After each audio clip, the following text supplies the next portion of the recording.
I never thought that at 67 years old, I'd be sitting at my own birthday dinner, feeling like a guest at someone else's celebration.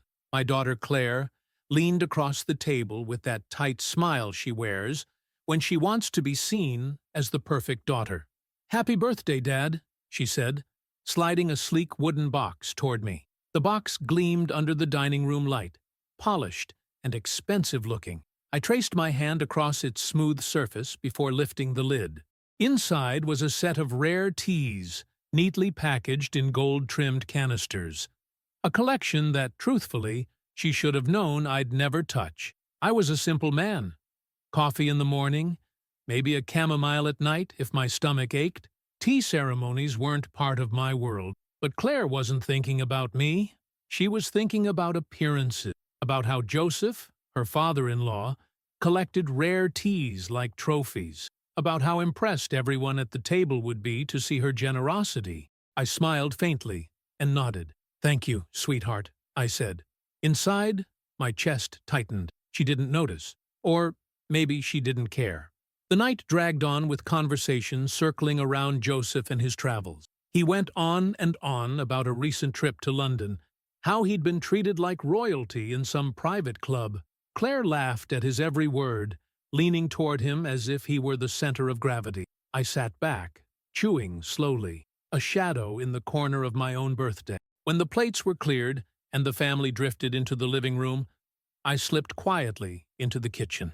The box of teas still sat on the counter, untouched. I stared at it for a long moment, then carried it into the den where Joseph was bragging about his golf scores. "Joseph," I said, handing the box to him with both hands, "I think you'll appreciate this more than I ever could." His eyes lit up. "Why, Edward, this is exquisite," he said, already turning the canisters over in his palms. Claire was busy pouring wine and didn't notice the exchange, and I didn't bother explaining myself. That night, lying in bed, I felt something heavy press against my chest. Not regret, not guilt, just the sharp weight of being invisible in my own family. The next morning, my phone rang. It was Claire. "So, Dad," she began, her tone bright and expectant, "did you enjoy the tea I gave you? Did you try any yet?" I cleared my throat. "No, darling. I gave it to Joseph." Silence. Then, sharp as glass, "You did what?" Her voice cut through the receiver, and for a moment I could picture her face. Wide eyes, lips parted in disbelief. Not because she cared whether I liked the gift, but because my action had punctured her performance. That's the moment something in me shifted. The moment I realized just how far apart we'd drifted, and how little she saw me anymore. I stared out the window, the early sun catching on the dew in my yard, and I asked myself a question that would echo for months afterward. When did I stop being her father and start being her stage prop? It hadn't always been like this. There was a time when Claire's eyes sparkled at the sight of me, when she ran into my arms after school, backpack bouncing on her shoulders. I remember her small hand gripping mine at the fair, her laughter spilling out like music as I lifted her onto the carousel. But life changes people, or maybe it exposes them. When my wife, Margaret, passed away, Claire was already in college. She came home for the funeral, sat stiffly in the front pew, and then left the next morning, citing exams and responsibility. I told myself it was just her way of coping, that she was grieving differently. But years passed, and the warmth between us cooled into polite obligation. Still, I tried. Every holiday, I invited her home. Every birthday of hers, I sent something thoughtful, even if it meant skipping a bill or two. She always thanked me with a brief text. "Thanks, Dad." That was it. No phone calls, no visits unless her in-laws were involved. Joseph and Linda, her husband's parents, had money, influence, and that polished way of talking that makes ordinary people feel small. Claire wanted to shine in their eyes, and I became part of her act. The humble father she could display when needed, but never truly see. I remember the first time I noticed it. At her wedding, she had me walk her down the aisle, but Joseph was the one giving the toast, the one she toasted back to. I stood to the side, clapping as the photographer caught their golden smiles, while mine went unnoticed. That was the beginning of the quiet erosion. The birthday dinners where Joseph's stories mattered more than mine. The holidays where my gifts to her were overshadowed by the grand gestures of her in-laws. And slowly, Claire stopped being my daughter and became their daughter-in-law. And me? I became background. So when she asked, "You did what?" After I told her I'd given Joseph the tease, it wasn't just about tea. It was about years of watching her drift into another orbit, about being the man who paid for her education, her braces, her first car, and still somehow being the one she saw as disposable. That's when the thought first sparked. Not of rage, not even of revenge, but of reclaiming my place, of reminding her, and everyone else, that Edward Collins was not to be pitied or paraded. And so, with the taste of humiliation still bitter in my mouth, I began to trace the lines of a plan that would be carried out quietly, with dignity. The kind of plan that would make them all sit up straight and realize the man they had underestimated was still very much alive. Because this was no longer just about tea. This was about my name, my dignity, my blood. I wasn't born into wealth or prestige. I was born into calloused hands and long days under the southern sun. My father was a carpenter, my mother a homemaker, and the values they handed me were simple. Work hard, live honest, protect your family. That's all. I carried those lessons like scripture. When Claire came into this world, my first and only child, I held her in my arms and promised her a life better than mine. Margaret, my wife, squeezed my hand from the hospital bed, and I knew right then that everything I ever earned, every nail I hammered, every hour I stayed up into the night, it would all be for that little girl. For years, I kept that promise. I worked as a contractor, taking jobs no one else wanted, repairing old barns, pouring driveways in the summer heat, patching roofs in the dead of winter. My back stiffened, my knees ached, but I never complained. Every paycheck, I tucked a little aside into a savings account with Claire's name on it. For braces, for books, for the future. I still remember the day she wanted a piano. She was 10, and she had come home from a friend's house, eyes wide, cheeks flushed, saying, "Daddy, she plays songs all by herself, and I want to learn too." I couldn't afford a brand new piano, but I found a used upright with chipped keys and a scratch across the wood. I spent weeks refinishing it in the garage. On Christmas morning, when she pulled the blanket off and saw it sitting there, her gasp filled the room like a hymn. Moments like that, those were the treasures of my life. Margaret was the steady presence that softened my edges. Where I was stubborn, she was gentle. Where I was protective, she was encouraging. Claire grew up with her mother's grace and my determination. She wasn't spoiled. She wasn't entitled. She was loved. But love changes when the world changes around it. The first crack came at the end of Claire's college years. Margaret had just been diagnosed with cancer, and we were spending our days between chemo appointments and quiet evenings on the porch. Claire came home less and less. She said she was busy, overloaded with internships, group projects, and a boyfriend she barely spoke about. I told myself she was building her life, that she was strong enough not to need me as much. When Margaret passed away, Claire returned for the funeral, but she moved like a stranger through the house. She stayed only one night, slept with her phone clutched in her hand, and left before I even had my morning coffee. I forgave her. She was young, and grief touches people differently. But in my heart, I felt the distance. The boyfriend she'd mentioned eventually became her husband, Daniel. On the surface, Daniel was polite, educated, always shaking my hand firmly. But I saw the way he looked at me, as if I were some worn-out relic. A kind of courtesy dipped in quiet dismissal. His parents, Joseph and Linda, weren't much different. They arrived at the wedding with their polished clothes and polished smiles, speaking about vacations to Paris and investments in stocks. They didn't look down on me openly, but the way their eyes slid past me, the way their voices grew warmer when speaking to anyone but me, I felt the dismissal all the same. At the reception, I gave a short toast about love and resilience, holding back tears as I spoke of Margaret's absence. The room clapped, but Joseph stood afterward and launched into a booming speech about family legacy, about Daniel's future, about opportunities and wealth. People cheered louder for him than they had for me. I clapped along, but inside, I felt myself shrink. That was the first time I realized, in my daughter's new world, I wasn't the father. I was the placeholder. The years after the wedding were filled with small humiliations that only I seemed to notice. Whenever I visited their home, Claire would introduce me not as my dad, but as, "This is Edward," the kind of introduction you'd give to a neighbor or distant cousin. At dinner, Joseph would ask questions about my work, not out of interest, but as a stage for his own stories. "You still working construction, Edward?" he'd ask, swirling his wine glass. "Yes, sir. Still keeping busy." "Ah, well, Daniel here just closed another deal downtown.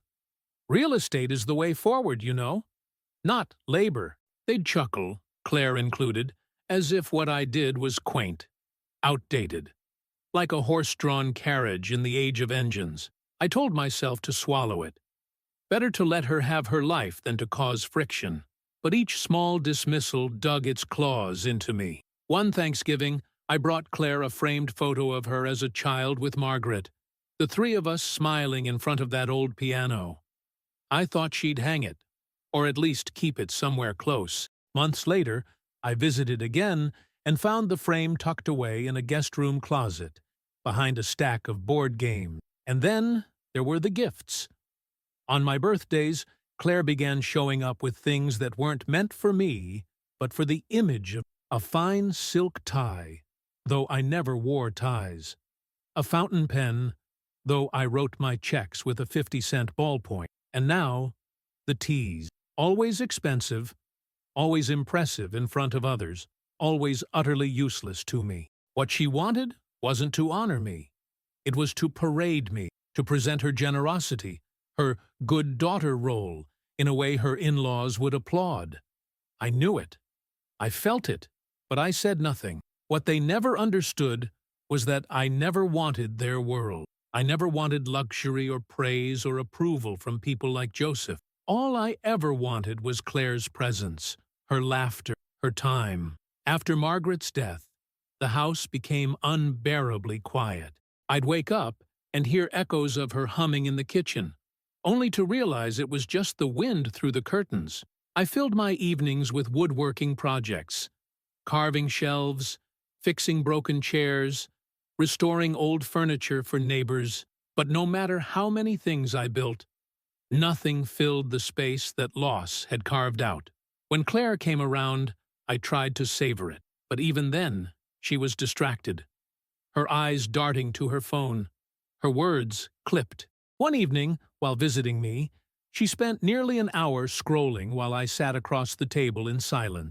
I asked her gently, "Everything all right, sweetheart?" She didn't look up. "Yeah, Dad, just emails." I nodded. That was all I got. I should have seen it earlier. One Christmas, Joseph made a toast at their house. He lifted his glass of brandy and said, "Here's to family, the ones who build legacies that last, and the ones who support them." The room laughed. I smiled faintly, but my heart sank. Support them. That was how he saw me. Not as a builder of anything, just support. Claire leaned in, clinking her glass against his, glowing with pride. And I sat there, the man who had spent a lifetime building her future, reduced to a footnote in her new life. That's why, when she called the morning after my birthday dinner and asked if I'd enjoyed the tea, I answered honestly. I told her I'd given it to Joseph. Her sharp intake of breath, that disbelieving, "You did what?" It wasn't just about tea. It was about image, about how I had ruined her performance without even trying. And in that moment, for the first time in years, I felt something different stir in my chest. Not sorrow, not resignation, but resolve. Because if they thought I would sit quietly forever, fading into the background while they mocked and minimized me, they were wrong. And I knew, though I couldn't see the full shape of it yet, that the game was about to change. The call came on a Thursday evening, just as I was sanding down an old rocking chair in the garage. My hands were dusted white, my back sore, when Claire's voice floated through the phone, cheerful but clipped. "Dad, we need to talk. Can you come by Saturday afternoon? At our place." Her tone was polite, but something beneath it unsettled me. Still, I said yes. Fathers always say yes. That Saturday, I drove across town, carrying a plate of cornbread wrapped in foil. Margaret used to bring it to gatherings, and I still baked it now and then. A little piece of her I could keep alive. When I arrived, the house was already buzzing. Daniel's SUV was in the driveway, Joseph's silver sedan gleamed in the sun, and Linda's laugh echoed through the open door. As I stepped inside, I realized this wasn't just a family visit, it was a meeting. Everyone was dressed sharp. The table was cleared, papers stacked neatly in the center. Claire kissed my cheek and said, "Thanks for coming, Dad. Let's sit." I sat, cornbread still in my hands, unsure why the air felt so heavy. Joseph cleared his throat like a man about to give a speech. "Edward, we've been discussing some things as a family," he began, steepling his fingers. "We think it's time to talk about your future." "My future?" I asked, glancing at Claire. She looked away. Daniel slid a folder across the table toward me. "We're concerned about you living alone in that big house. It's too much to manage. Too much risk. We think it would be better if you downsized, moved somewhere safer. A retirement community, maybe." The words hit me like a slow, deliberate slap. "That house is mine," I said softly. "I built half of it with my own 2 hands." Joseph leaned forward, his voice calm, persuasive. "We're not saying you can't live comfortably. We're saying it's impractical. Claire and Daniel have been handling the numbers, and—" Claire finally spoke, her voice trembling but rehearsed. "Dad, we've already talked to a realtor. If you sell now, you'll get good money. We can invest it wisely for you. You won't have to worry about bills, upkeep, anything." I stared at her, at the daughter I once rocked to sleep, who now spoke to me like a client in need of managing. "And who would be handling that money?" I asked. Daniel straightened his tie. "We would, of course. Family takes care of family." Family? The word stung. I wanted to believe I'd misheard, that maybe they were offering help, not control. But then Joseph spoke again, and the trap snapped shut. "In fact, Edward, Daniel already drafted some preliminary papers. If you agree, you could sign today. We'd start the process immediately. It's for the best." He gestured to the folder. My stomach turned cold. They had planned this, not just discussed it, but prepared it. Papers drawn up, meetings behind my back, and they hadn't invited me to participate, only to comply. I pushed the folder away. "I'm not signing a damn thing," I said. My voice shook, not from anger, but from the deep, hollow ache of betrayal. That's when Claire's mask cracked. Her voice, sharp and cold, lashed out across the table. "Dad, stop being stubborn. You're alone, you're old, and you can't keep living like this. You'll fall, you'll get hurt. And then what? You think I'll drop everything to come running?" The room fell silent. Her words hung there, poisonous. I swallowed hard, my throat dry. "Is that what you think of me now? A burden?" She didn't answer. She didn't need to. The silence said enough. Joseph, seizing the moment, added smoothly, "Edward, no one is trying to hurt you. We're protecting you. Think of Claire. Think of how hard she works. Don't make her life harder." Daniel slid the pen across the table toward me. "Just sign, Edward. Everyone will feel better. Everyone. Everyone but me." I looked around the table, my daughter, my son-in-law, her in-laws, all waiting for me to surrender, to hand over my life, my home, My dignity in one careless signature. And the cruelest part? They thought they were justified, that their scheme was reasonable, even noble. I didn't sign. I stood slowly, my chair scraping against the floor. My hands trembled as I set the plate of cornbread on the table, untouched, unwanted. Like me. I see how it is, I whispered. You've all made up your minds already. Claire's eyes flickered, guilt flashing for a moment, but she looked away again. I'll keep my house, I said firmly. Joseph's smile faltered. Daniel frowned. Claire pressed her lips together, her voice flat. Fine.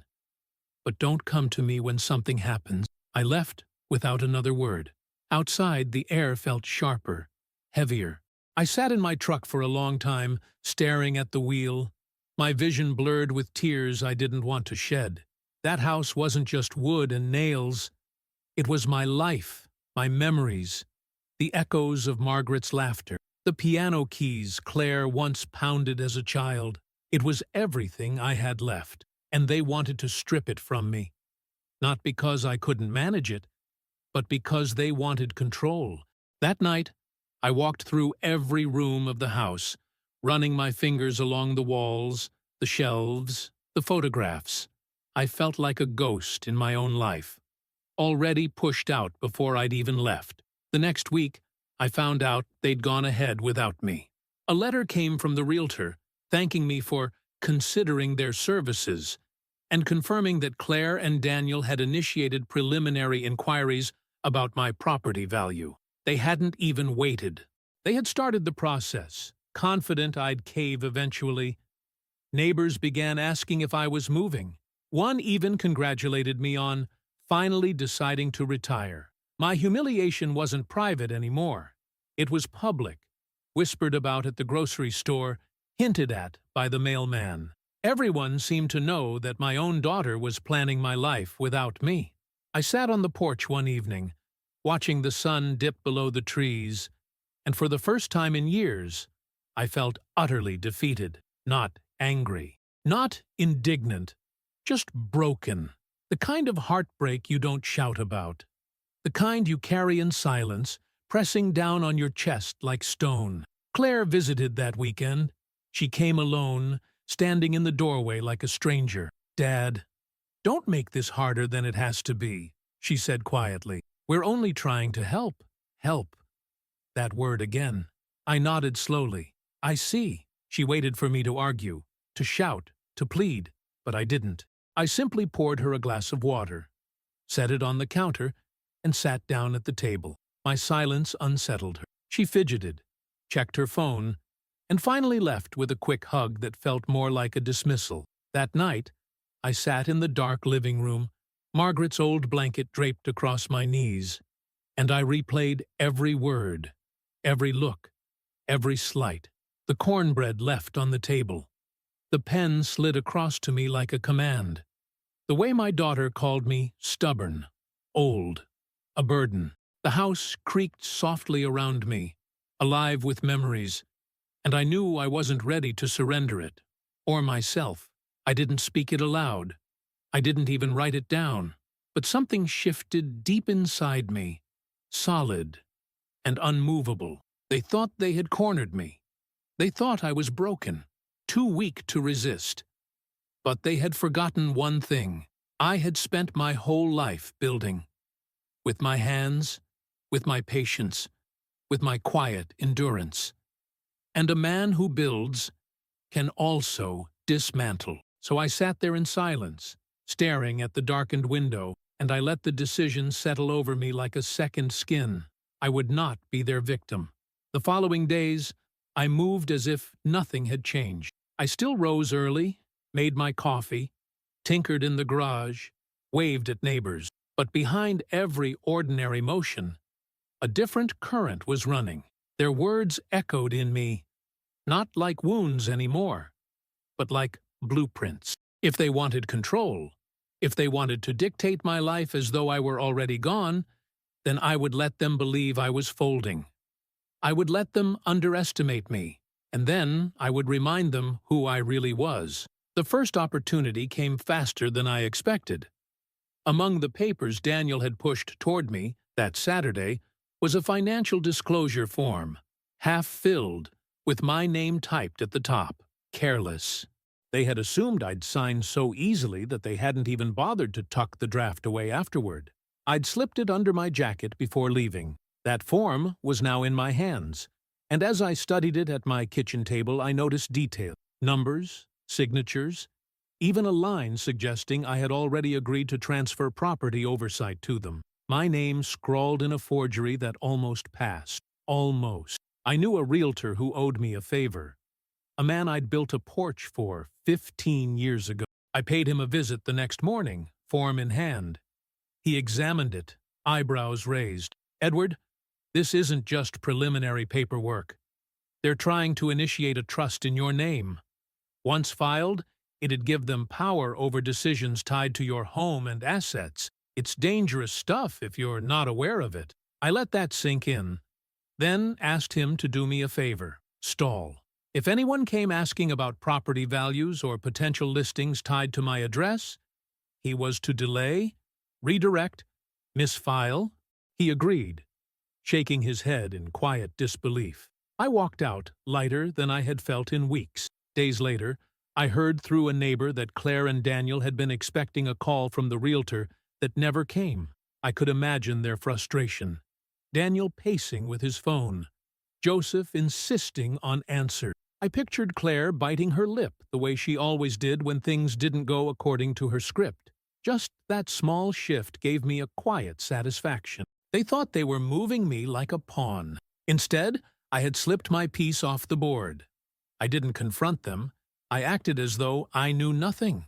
When Claire called midweek to check in, her voice strained, I spoke gently, slowly, telling her I'd been thinking she might be right about simplifying things. I didn't commit, just hinted. "You know, darling, maybe I should look into some adjustments. Less burden, like you said." The relief in her tone was almost comical. She thought she had me again. "That's wonderful, Dad.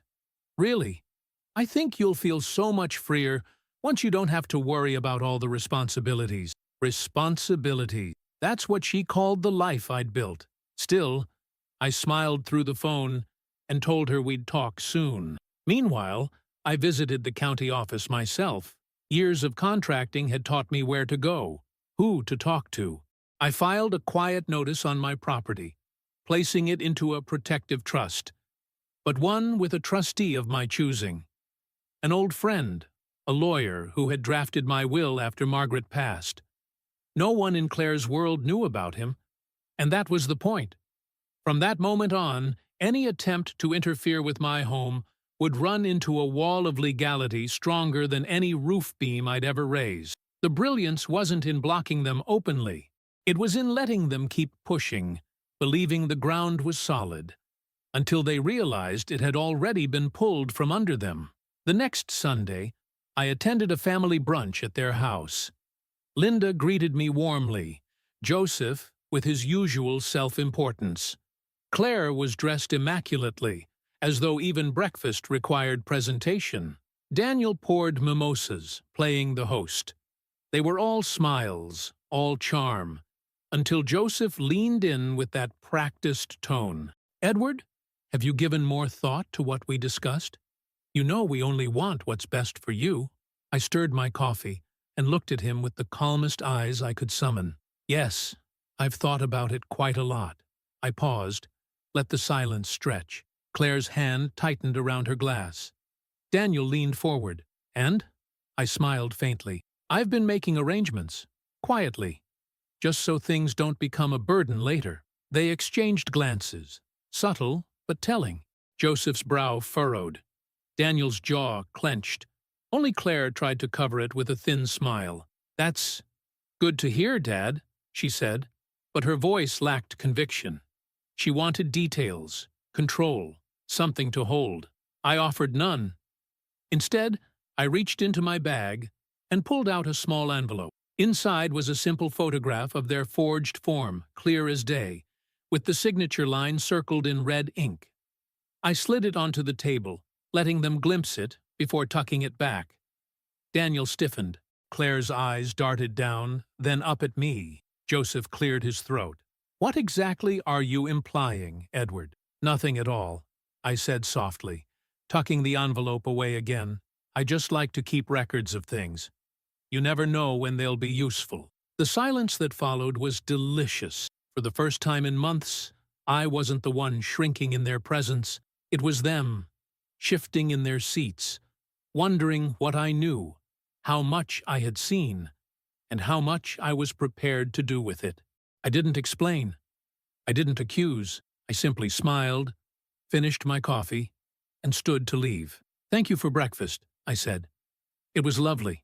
Their faces followed me to the door, tight, unsettled. Claire kissed my cheek stiffly, her voice low. "Dad, why would you—" She stopped herself. I kissed her forehead as if she were still my little girl, and whispered, "Don't worry, sweetheart. Everything's under control."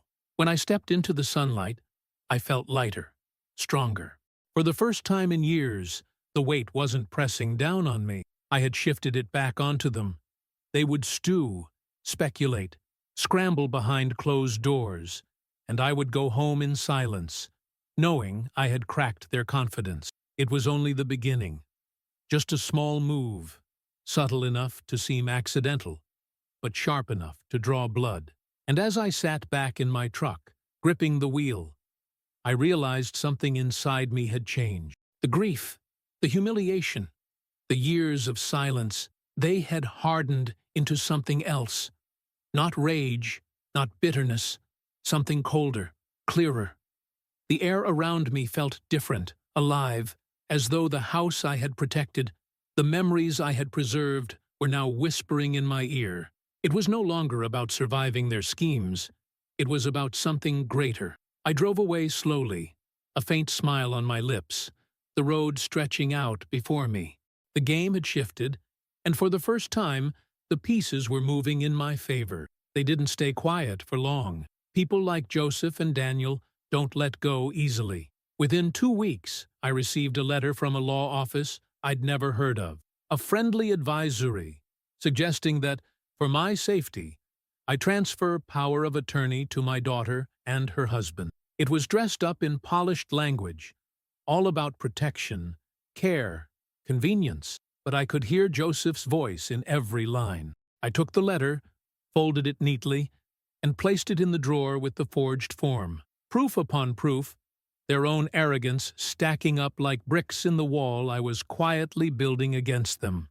Then came the gaslighting. Claire started calling me more often, speaking with forced sweetness, asking if I was eating well, if I felt lonely, if the housework was too much. On the surface, she sounded concerned, but every question was a knife turned sideways, designed to make me doubt myself. One Sunday, she and Daniel dropped by unannounced. They walked through my house like inspectors, touching the banisters, peering into the kitchen. "Dad, these stairs are steep," Claire remarked, glancing at Daniel. "You could really hurt yourself," Daniel chimed in, his tone rehearsed. "Edward, no offense, but this place is too much for you. We've already spoken with a retirement community.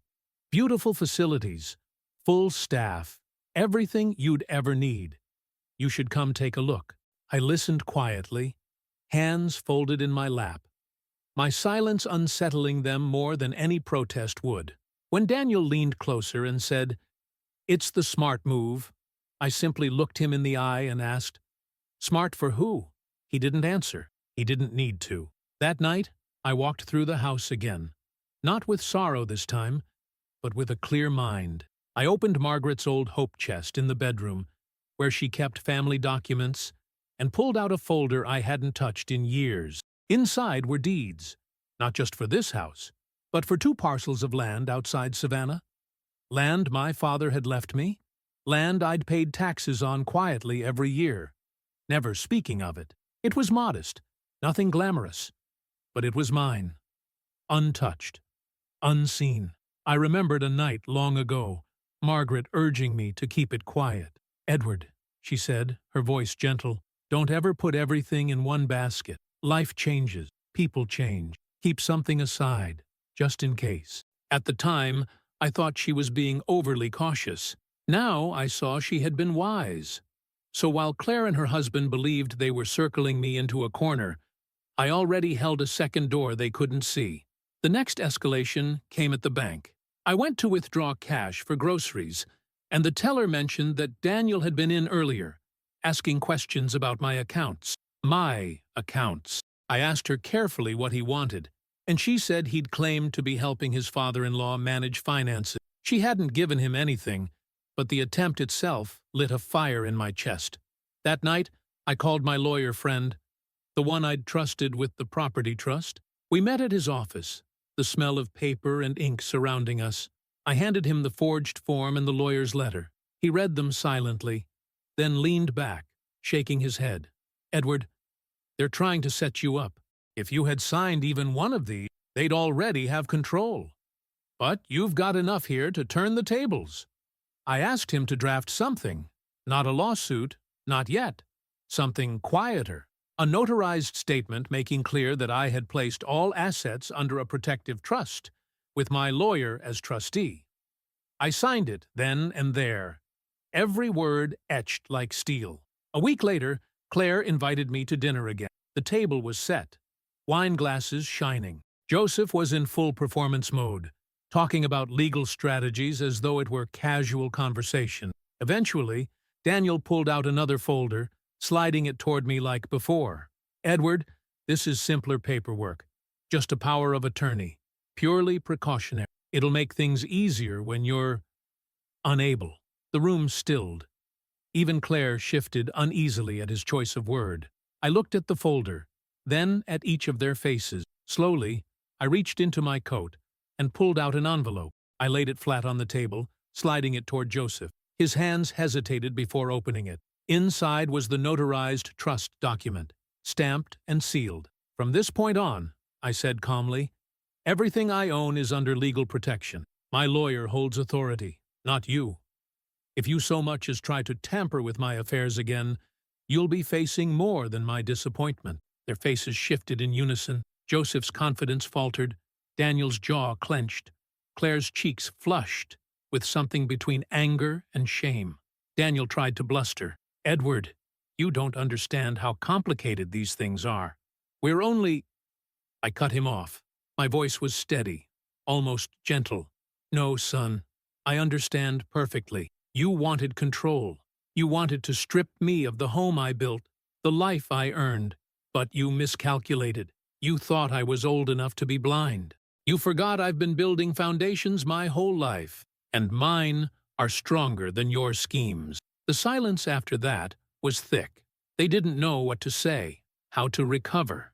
Joseph cleared his throat, muttered something about misunderstanding, but his hands betrayed him, fidgeting, restless. Claire avoided my eyes altogether. I stood, my chair scraping back, and placed my hands flat on the table. "This ends now," I said. For a long moment, no one moved. Then Joseph leaned back, his voice tight. "We'll see about that." I gave him a small, almost pitying smile. "Yes," I said, "we will." And with that, I turned and walked out, leaving them in their polished dining room, their plans unraveling in the silence I left behind. They invited me back under the guise of reconciliation. Claire called, her voice soft, almost pleading, saying they wanted to clear the air over dinner. I could hear Joseph in the background, coaching her words. I agreed without hesitation. They believed they still held power, that I'd cracked after weeks of pressure. Let them think it. Sometimes the sweetest victories come from letting your enemy believe they've already won. When I arrived, the dining room was set as if for a celebration. Crystal glasses, polished silver, wine already breathing on the counter. Joseph rose to greet me, spreading his arms wide like some benevolent patriarch. "Edward," he boomed, "I'm glad you came. We've all had time to reflect, and we think it's time we moved forward together." I sat quietly, hands folded in my lap, letting them circle me like wolves. Daniel cleared his throat, sliding another set of documents onto the table. "This time, it's straightforward," he said. "A simple arrangement that ensures Claire can manage things smoothly when the time comes. You won't even notice the difference." Claire leaned forward, her smile brittle. "Dad, please, don't make this harder than it has to be. We all want what's best for you. They waited for me to cave. Joseph poured himself a glass of wine, his smirk widening as though the outcome was already decided. He raised the glass slightly, a private toast to victory. I let the silence stretch before I spoke.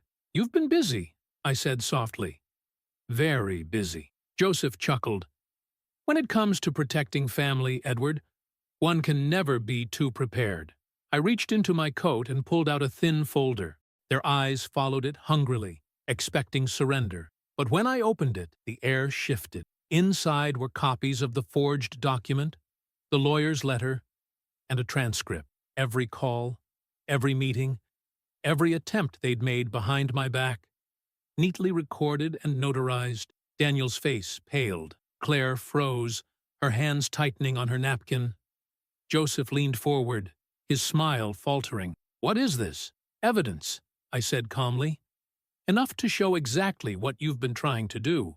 Every signature you forged, every lie you spread, every attempt to rob me of what I built. I've given copies to my lawyer, to the county clerk, and to a trusted friend. If anything happens to me, if I so much as stumble on those stairs you're all so concerned about, it will go public immediately." The room went still. The only sound was the ticking of the grandfather clock in the corner. Daniel tried to recover, his voice cracking. "Edward, this isn't necessary. We were only looking out for you." I raised a hand, and his words died in his throat. "No, you were looking out for yourselves. Don't insult me with more lies." Claire's eyes brimmed, but whether from shame or anger I couldn't tell. She whispered, "Dad, why are you doing this?" I looked at her long and hard. The little girl I once carried on my shoulders, now sitting across from me as a stranger. My voice was steady, but every word carried years of weight. "Because you forgot who I am. I am not your burden. I am not your stage prop. I am your father, and you will never take from me what I bled to build." Silence swallowed the room. Joseph's jaw tightened, but he said nothing. Daniel stared at the table. Claire covered her mouth with her hand, her breath shaky.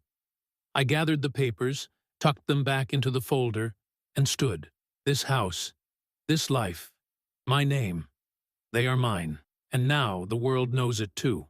For a moment, no one moved. Then I leaned just slightly toward Joseph, locking eyes with him, and spoke the line that left him rigid, silenced, and stripped of his smug composure. "You spent your life collecting trophies, Joseph, but you'll never have me." And with that, I walked out, leaving them all in the heavy silence of their own disgrace. ChatGPT said, "The fallout came quicker than I expected. Within weeks, whispers spread. Joseph's reputation in his tight social circle began to fray. Someone, I never asked who, leaked enough of the forged paperwork to raise questions at his club, the place where his image mattered most. Men who once hung on his stories now kept their distance. Deals he bragged about suddenly slipped through his fingers. The shine he wore like armor dulled. Daniel fared no better. His career in real estate relied on trust, on the illusion of integrity. The transcript of his attempts at maneuvering my accounts landed where it needed to, and a client pulled out of a pending deal. His voice grew sharper on the phone whenever I overheard him speaking to Claire. Even their neighbors began to notice the strain, though they put on their smiles at church. As for Claire, she stopped calling for a while, perhaps out of shame, perhaps out of anger. I don't know which, but silence became her choice. For the first time since Margaret's passing, I didn't chase it. I didn't fill the gap with excuses or desperate invitations. I let it be. Some wounds need distance to breathe, even if they never close. Life at my house became quiet again, but not hollow. I tended the garden Margaret once loved, pulling weeds and planting herbs she'd talked about, but never got to see bloom. I fixed that old rocking chair I'd been sanding and set it on the porch. Neighbors began stopping by more often, not with pity, but with respect.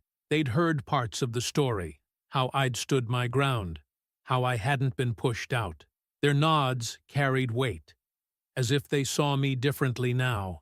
Not the old man ready to be shelved away, but someone who still held his place. One evening, as the sun sank low and the sky turned gold, I brewed myself a simple cup of chamomile. Not rare tea in gilded tins, just the kind I'd always liked. I sat on the porch with Margaret's blanket over my knees, listening to the crickets stir. For the first time in years, the ache in my chest wasn't grief or humiliation. It was peace. I thought of Claire, of the little girl who once clung to my hand at the fair, who laughed when I lifted her onto the carousel. That girl was still in there somewhere, buried beneath layers of ambition and influence. Whether she would find her way back, I couldn't say. But I no longer lived in the shadow of waiting. I had done what I needed to do. I had reclaimed my dignity. People think revenge is about fury, about striking back harder than you were struck. But I've learned it's quieter than that. Revenge is standing your ground so firmly that those who tried to move you lose their own balance. It's reminding the world and yourself that your worth doesn't shrink with age, that respect isn't charity. It's earned and owed. The tea set, the signatures, the shame of being called a burden, all of it had cut me deep. But wounds heal differently when they're faced with truth. My truth was simple. I was not broken. I was not theirs to control. And if karma has any rhythm at all, it waits patiently until the proud trip over the very rope they tied for someone else. I sipped my tea, warm and plain, and let the night settle around me. In the stillness, I found something Margaret always used to whisper when life tested us. Dignity is the last thing a man should ever surrender. She was right, and I hadn't. Thank you for staying with me through this story. If it touched you in any way, I'd love to hear your thoughts. Have you ever faced a moment where family or trust was tested? Share your experience in the comments below. I read every one of them. And if you'd like more stories like this, don't forget to hit the subscribe button and tap the like to let me know. Your support helps keep these stories alive. Until next time, take care of yourself. And never forget the value of dignity and respect.